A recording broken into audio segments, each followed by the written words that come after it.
Welcome to Gemara Academy. In this class, we will learn Tosfos Dibra Maschil Ve'im Hischilu Ein Mafsikin. Let's begin by looking at the flowchart of the Gemara so we can see what Tosfos is coming to talk about. So we began our class with a Mishnah, and we're looking at the second teaching in the Mishnah where it said that although there are 5 activities which a person is not permitted to begin a half an hour before the time of Mincha, nevertheless, if a person were to begin any of these 5 activities, we will not obligate him to stop. We'll let him continue, and he'll daven Mincha afterwards. So this is the part of the Gemara that Tosfos is coming to talk about and explain. Now let's see a general outline of this class. The Mishnah taught that if a person began any of the various activities that are asur before Tfilas Mincha, he doesn't have to stop. So there's one part of Tosfos, which is Tosfos will explain and bring 3 proofs that this applies even when a person started after the time that it's asur. We're not saying that if a person started earlier in the day, when it wasn't yet prohibited, if he started any of these 5 activities and they continued into the time of Mincha, we won't obligate him to stop and we'll permit him to continue. Rather, even if the person began any of these 5 activities at the time when he wasn't permitted to, nevertheless, once he began, we won't obligate him to stop. So Tosfos will explain that this is what it means and bring 3 proofs. Now let's see Tosfos in the flowchart form. The Mishnah taught that if a person began any of the various activities, he doesn't have to stop. So it says Tosfos, and it's in a purple arrow pointing upwards, because he's explaining and interpreting the teaching in the Mishnah, that this is even if a person started when it was asur. Even in such a case, we say that once he started, we will not obligate him to stop. And Tosfos brings 3 proofs. So the first proof is from a Gemara elsewhere, and it's going to be in a light blue arrow pointing upwards, because it's proving what he just said. Like it's proven regarding the din of a person who came from the road, it says he takes his lulav by his table.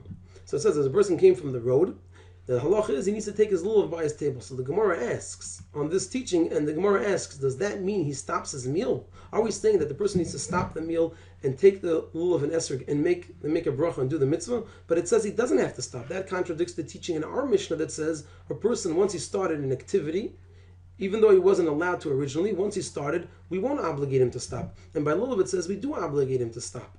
Now, says Tosfos, from the fact that we don't give a certain answer proves his point. And that is, and the Gemara doesn't answer that here he began beheter. And by lulav it was be'isr since the time is from the morning. The Gemara doesn't respond and explain the difference for the din is as follows. By our case, by mincha, it's referring to when the person started one of these 5 activities while it was still permitted.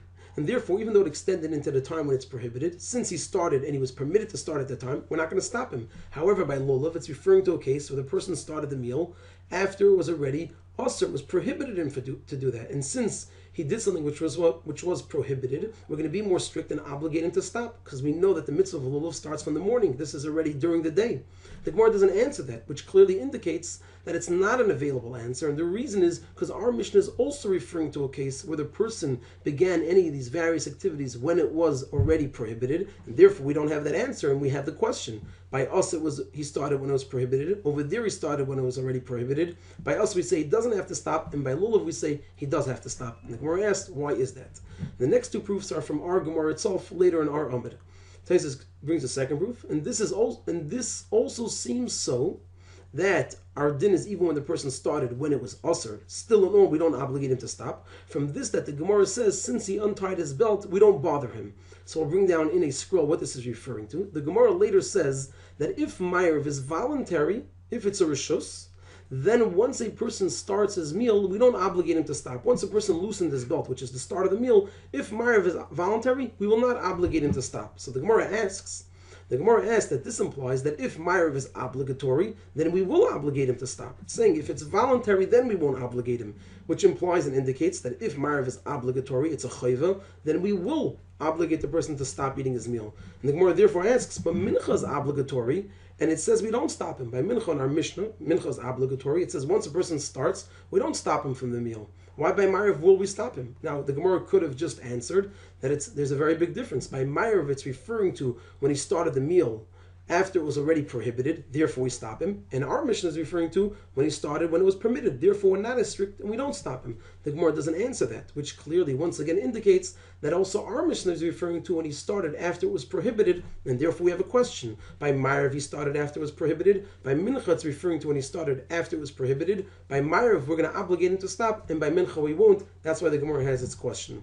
And the last and final proof Tosfos brings again from our Gemara, and this also answers this that the Gemara asks, Let us say this is a question of Rabbi Shua ben Levi. The fact that Gemara says this is a question of Rabbi Shua ben Levi in our piece of Gemara proves what Tosfos is saying, that the Mishnah is referring even to when the person started these activities after it's usher, still he doesn't have to stop. And the way it's a proof is that what's the Gemara asking that our Mishnah is a question of Rabbi Shua ben Levi? Because our Mishnah says once he started, he doesn't have to stop. And Rabbi Shua ben Levi said that if he started, he does have to stop. We could simply say that Rabbi Shua ben Levi is referring to when he started after it was already prohibited, therefore restrict with him, and we obligate him to stop. And our Mishnah is referring to when he started while it was still permitted, and therefore we're not as strict with him, and we don't obligate him to stop. The Gemara doesn't answer that, and the Gemara does find place for a question, because the Gemara understands that our Mishnah is referring to even when he started after it was prohibited, and therefore we have a question. In both cases, he started after it was prohibited. Why, by Rabbi Shua ben Levi, does he obligate him to stop? And our Mishnah says it doesn't obligate. We don't obligate him to stop. We have a contradiction between these two teachings.